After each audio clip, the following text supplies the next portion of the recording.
Okay. I told you there's a lot of information. Now, I've been told I got a call yesterday. Did they need a call yesterday? Is that needed? She watched both the last two videos from Milpitas, and she, phew, that's a lot of information. And so I don't necessarily want to get heavy today.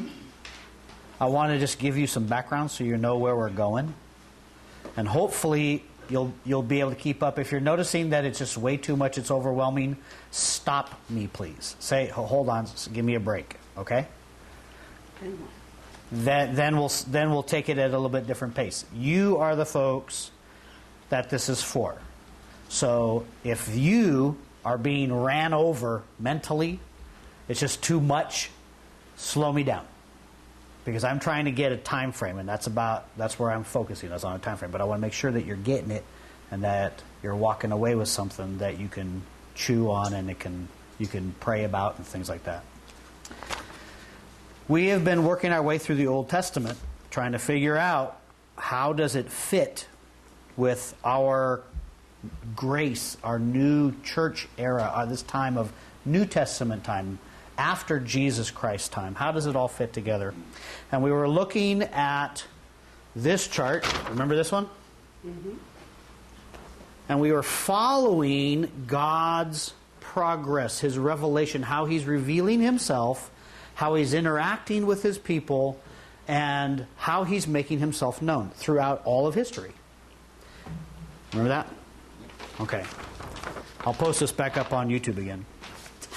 We were at the point where we were talking about Moses and Joshua and Judges and God delivering His people in the Exodus, excuse me, pulling them out of Egypt, bringing them into the new promised land, establishing them as a nation. And we saw God's blessing and God's judgment. They were both there through Moses, Joshua, Judges, and Samuel. We didn't look at Samuel yet. We'll look at Samuel today a little bit. We saw that God's fellowship with His people was literally with His people in a tent, in a camp. He was no longer distant there. He's working His way closer and closer to His people. Initially, we walked hand in hand, so to speak, in the garden. Adam and Eve walked with the Lord in the cool of the day. There was no broken fellowship. There was perfect harmony between the two. Then sin entered. There was distance. And ever since then, God has been working to bring that fellowship back together again. And as we work through the Old Testament, we want to keep in mind that fellowship. How is God fellowshipping? How is He interacting? How is He making contact with His people? So we saw in Exodus and throughout the conquest of the Promised Land that he went with them in a tabernacle, right? But there was still a mediator. Who was the mediator? Moses, the high priest, right? Not everybody could just walk right into the Holy of Holies and shake God's hand, so to speak. That was a one-a-year event. Lots of ritual the priest had to go through, etc., right? So there was still this mediation, this in-between. God's glory was made known throughout all the land. Do you remember what God's purpose was for taking the people out of Egypt? Well, correct. To make His name known. 2 Samuel chapter 7, Isaiah chapter 63, Jeremiah 32, Daniel 9, Nehemiah chapter 9. Throughout all of Israel's history from here on out, this has been the common theme. God delivered His people out of Egypt and made a name for Himself. He made His name known. I am. There was another part that He did. How did He make His glory known? He said, they will what? They will be my people. No, they will. This is non-Israel. Yes, that's it. Very good. They will know I am is the Lord. They will know that I am the Lord. Not anybody else. No other Lord. I am the only Lord. And we looked at that, and that was in Exodus 6, 7, 8, 10, 14, and 16, where it's repeated numerous times, they, the people outside the nation of Israel, or you, nation of Israel, will know that I am the Lord. I will do this work, this wonder. I will deliver you, and you will know that I am the Lord. I have done something in your life, and because of that, you will know that I am the Lord. The purpose was to make a name for himself and to let the world know who he is, that he is Lord, that I am is the Lord. That was his whole purpose. So everything that happened centered around that. That's in the back of God's head. When he does something, that's what he's working towards. And so when you read Exodus, Leviticus, Numbers, Deuteronomy, Joshua, Judges, you see blessing, you see judgment, and through that you see God's glory. You see how he is.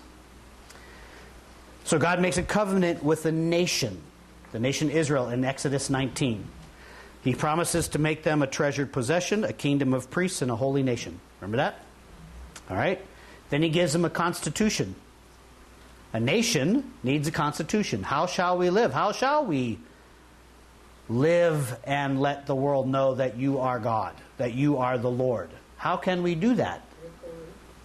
Live holy. We found that it was part of what it was in Leviticus. God said, be holy, for I am holy.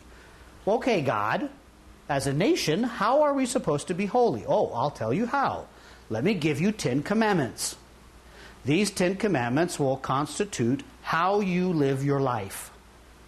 Out of these 10 constitutional type laws and rules and principles and truths, all the other laws that you make that govern your life from day to day will come out of those truths.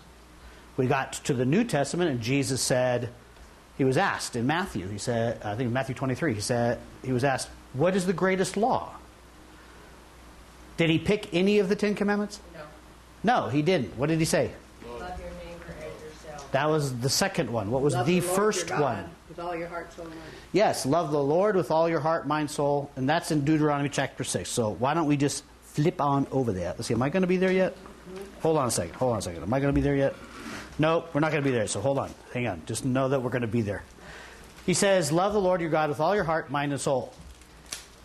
And close to this is love your neighbor as yourself. Neither one of those is a 10 commandment, or is one of the original 10 commandments. The first one is the summation of the first tablet, the first 4 commandments. How do you love the Lord your God? Well, you love only God. You don't make any graven images. You keep his name holy. You keep his Sabbath holy. That's loving the Lord your God. Okay, well, what about love your neighbor yourself? Well, that's all the other laws, 5 through 10.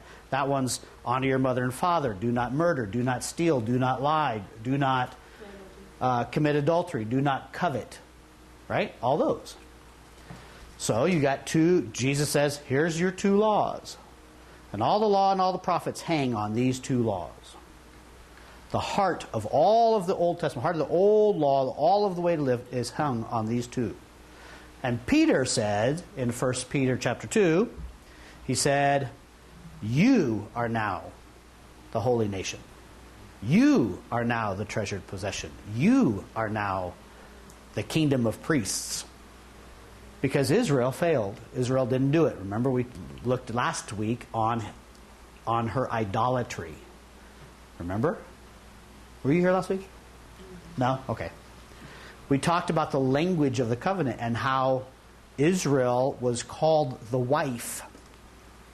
We looked at Ezekiel chapter 16 specifically for that. We saw her committing adultery with other gods and other countries and other peoples and other religions.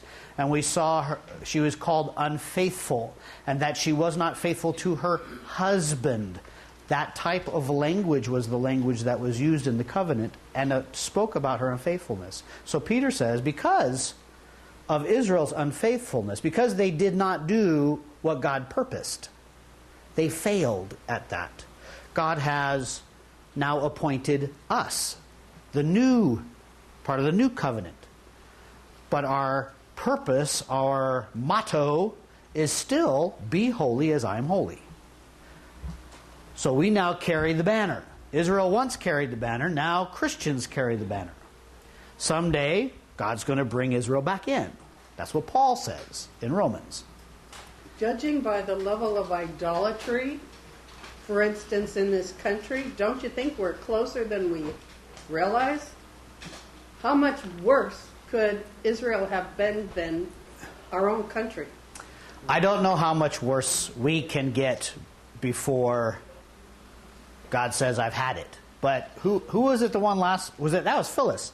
Phyllis made the comment last week. We're going through all this idolatry. So her comment was, man, why didn't he just dump them? Why didn't he just get rid of them? They were just so unfaithful. They just kept falling and just dissing them. Why was he sticking around? Remember that? I mean, I paraphrased for you, okay? I emoted on your behalf. There you go. So, so that's where we were left. And then, still in this period, the last particular section that we studied was, in all that idolatry, the husband is still faithful. God's still faithful. What does he do? We read the book of Ruth. And amongst all of that, remember, Ruth takes place in the time of Judges, when Israel is at the worst. God reaches in and changes lives, manipulates lives, and brings a Moabitess, a non-Jew lady, into a Jewish household to produce the seed that God is going to continue his royal line in. He promised it in Genesis. It was confirmed with Abraham. It was reconfirmed with Moses, actually with Judah, and at the end of Genesis, reconfirmed with Moses, and now we have, well, where's the line? In Judges, where's the line? Where's the royal line? Doesn't seem like it's anywhere. Who's holy in Judges? When you get to the end of Judges, what one person stands up and he just shines? Yeah, I'm going to carry on God's promised covenant. Nobody. It's just desolate. It's so bad. But God reaches in and he says, Ruth, come here. You, Boaz, you're a Jew. You're of the right tribe. You're of the right place, Bethlehem. Come together. You'll fall in love. And then they have a child, Obed. Obed has a kid. I think his name is Jesse, if I'm not mistaken. Jesse has a child. One of them is David. And there's your line again. Out of all that mess, God's still faithful and he's still working his line. He is not frustrated. All he needs is one family. So, that's Ruth. That's the end of that time frame. God's deliverance, even deliverance through our sin and fallenness and unfaithfulness, God is still faithful to bring his stuff through. Got it? Okay. Now we move to the next section. The next section is what I call the monarchy. This is the beginning of the kings. What are the first three kings of Israel? Saul, David, Solomon. So, what we see in this section, which is about 1 Samuel chapter 9 through 1 Kings 11, or 1 Chronicles 10 through 2 Chronicles 9. And we're going to look at that so you don't get confused. Nowhere in any part of the Bible do I get more lost than in 1st, 2nd Samuel, 1st, 2nd Kings, 1st and 2nd Chronicles. Because it's just, I don't know where we are. So I want to see if I can help you with that, okay? All right. So this is the monarchy. So we are looking at God's blessing. It's no longer through Moses, Joshua, several different judges that after they die they go, whatever, or Samuel. Now we're moving into a different way. God is going to work his judgment and blessing, mediate his blessing and judgment through Saul, David, and Solomon. Okay? All we're doing is we're showing a progression. We're moving closer. These are kings. Keep that in mind.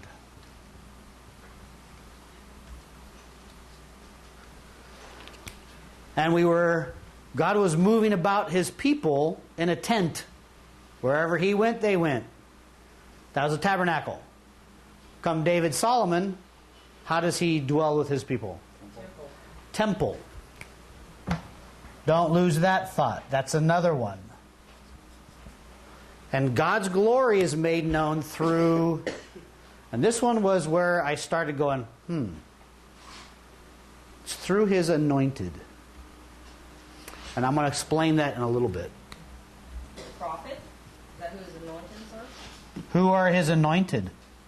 They weren't the Saints? Two ends, isn't it? The kings. The kings were the anointed ones. So God's glory is going to be made seen or be known through his anointed. And I will explain that. Okay? There's two themes that you need to remember in this section, because they're the themes that will help guide you through the stories. The first one is God mediates his covenant through the king appointed over his people. God is not going to mediate his covenant through the nation anymore. He's going to move his mediation to the king. What does this mean? Good king, blessing.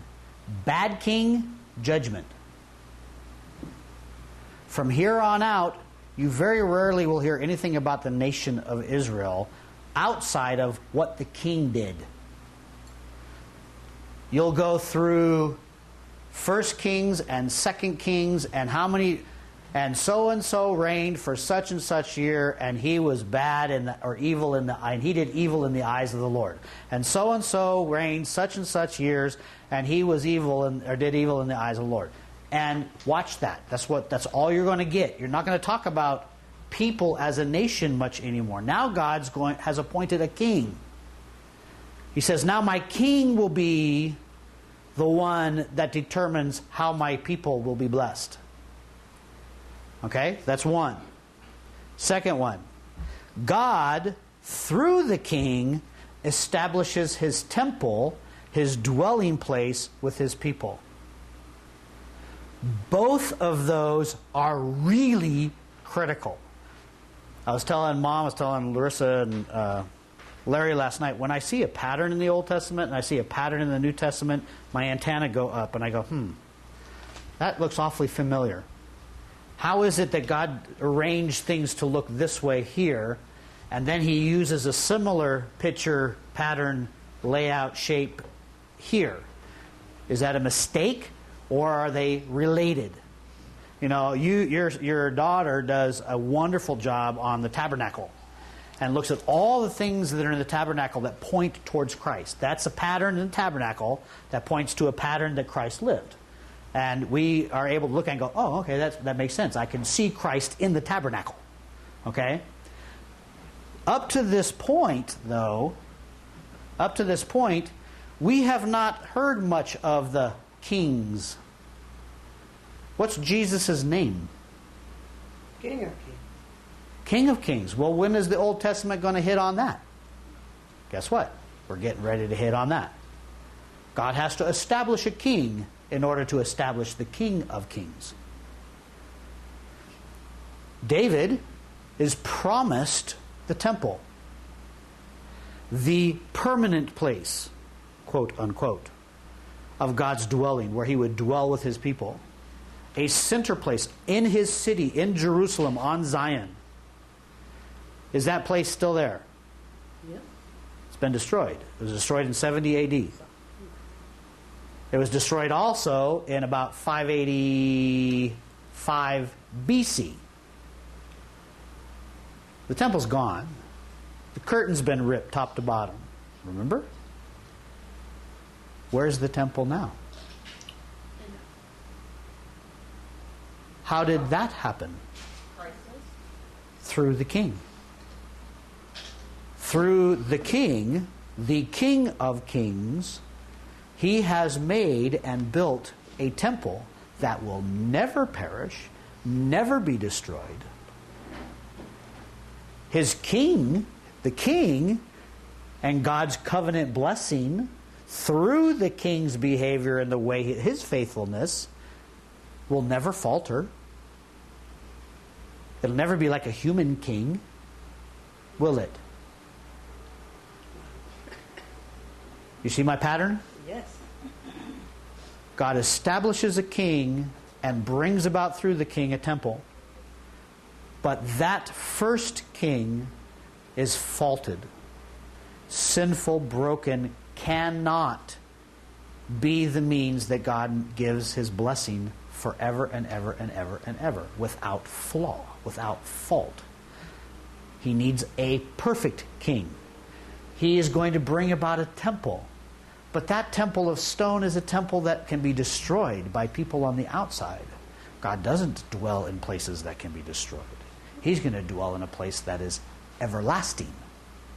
So in comes the king, in comes the temple.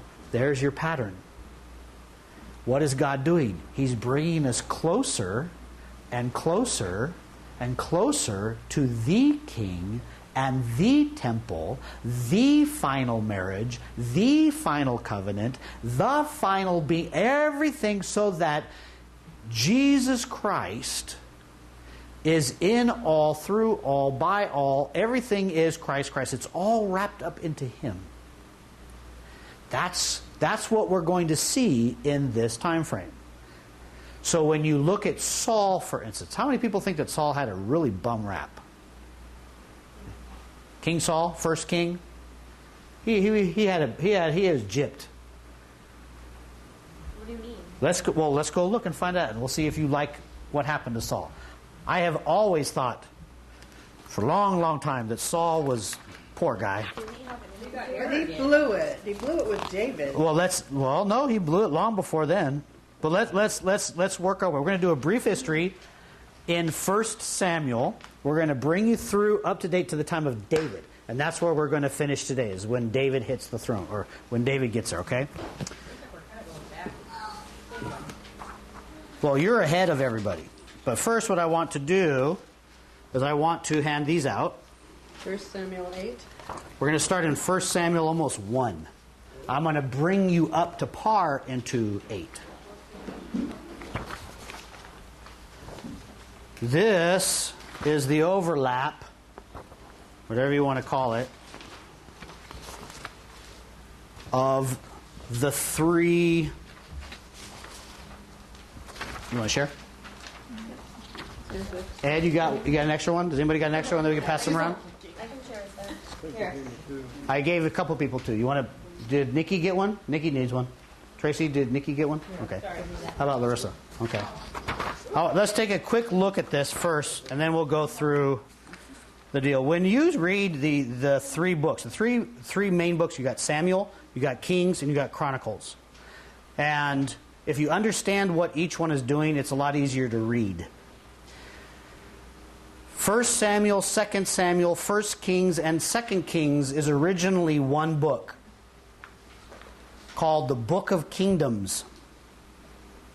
However, it was broken apart into the 1st and 2nd Book of Kingdoms, which is 1st and 2nd Samuel, and then the 3rd and 4th Book of Kingdoms, which was the 1st and 2nd Kings. So, what is the story? How do you read it? You start in 1 Samuel and you read all the way through to the end of 2 Kings. That's one complete story. Okay? Now here's where the confusion comes in. Then you pick up right after 2 Kings, you get 1 Chronicles.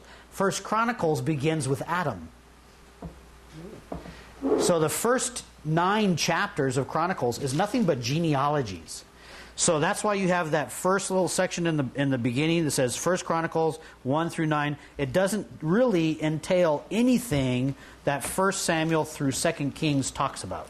It's a separate, like a precursor, introduction. Chapter 10 of Chronicles starts with Saul's death, which is about the end of 1 Samuel. 1 Samuel, Saul's dead. David. Go back to David in Chronicles? Excuse me? So once I get through, everybody gets through Kings or whatever, then when we get into Chronicles, you're going back into the life of David. You're going back into, yes, when you finish, if you're reading the Bible from beginning to end, you're going through, and you finish 2 Kings, you have just finished the time frame from the time of, basically the time of David and Saul, the first kings, all the way to the time of the exile, when they're going into captivity in Babylon. That's that whole time period, okay? Chronicles covers that plus a little bit more. So it starts with the genealogy, 9 chapters of genealogy, Adam, and all these things that just to remind you. Then in chapter 10, it tells you about how Saul died. Then chapters 11 through 29 are about David. 2 Chronicles 1 through 9 is about Solomon and the temple. And then you have the kingdom divides right after Solomon dies. You have the kingdom of the north, kingdom of the south, right? So 2 Chronicles chapter 10 picks up with the other kings after Solomon and runs all the way to the time of the exile. Shoot, I'm already confused, and I'm just in Kings. I can't even imagine what it's going to be like when I get back to Chronicles. And I just even Well, since we're not literally going through every single book, if you want to get together, we'll walk you through it. Because once you get the pattern, it's really easy. You go, oh, okay. Yeah, you just follow it. If you're in 2 Kings, you know, or for instance, if you are in Samuel, 1 Samuel, and you're reading the story at the end of 1 Samuel where Saul falls on his sword and kills himself, that's 1 Chronicles chapter 10, right underneath it. Okay? So just keep walking through and you'll be able to see it. So we're dealing with this first section, this monarchy era of the first kings, Saul, David, Solomon. Then we will go when the kingdom split, and we call that the anarchy period. And we'll look at that and what God is doing in that period and how he's doing these things during that period. But right now we're going to focus on just this first establishing of kings. Yes? Saul is the one that killed himself, you said, right? Correct. Saul is the one that killed himself. Yeah, didn't he have like his swordsman do it? And then He asked his swordsman to do it. And his swordsman said, far be it from me, they killed the Lord's anointed. do you know what? I thought, That's true. He refused to do it. Saul did it himself. He fell on his own sword. but then didn't that guy kill himself? I'm not sure. I don't remember that part. I don't know why. You can go back to 1 Samuel and read it. 1 Chronicles is not, or 1 Chronicles 10 is not as detailed. Okay, so there's your map. There's where we're going to be looking at. What, if you were to speed read through these next couple sessions, those are the sessions or sections of Scripture you want to read. You want to stay focused mostly on 1 and 2 Samuel with the first part of Kings. That's where we're going to spend most of our time. Chronicles is not going to be that big of a focus, okay? So, what happens? 1 Samuel. Let me turn to 1 Samuel. 1 Samuel. I'm getting there eventually. All right. What is the last sentence in the book of Judges? It's on page 410 in the black books like this. In those days, Israel had no king. Everyone did as Esau did. Yep. Yep. If you look at that on page 410, some translations will have it, in those days there was no king in Israel. Everyone did what was right in his own eyes. Okay? That's how this time period pretty much closes. The last judge is Samuel. The last judge is Samuel. Actually, if you want to be quite literal, the last judges are Samuel's sons, but they were no good.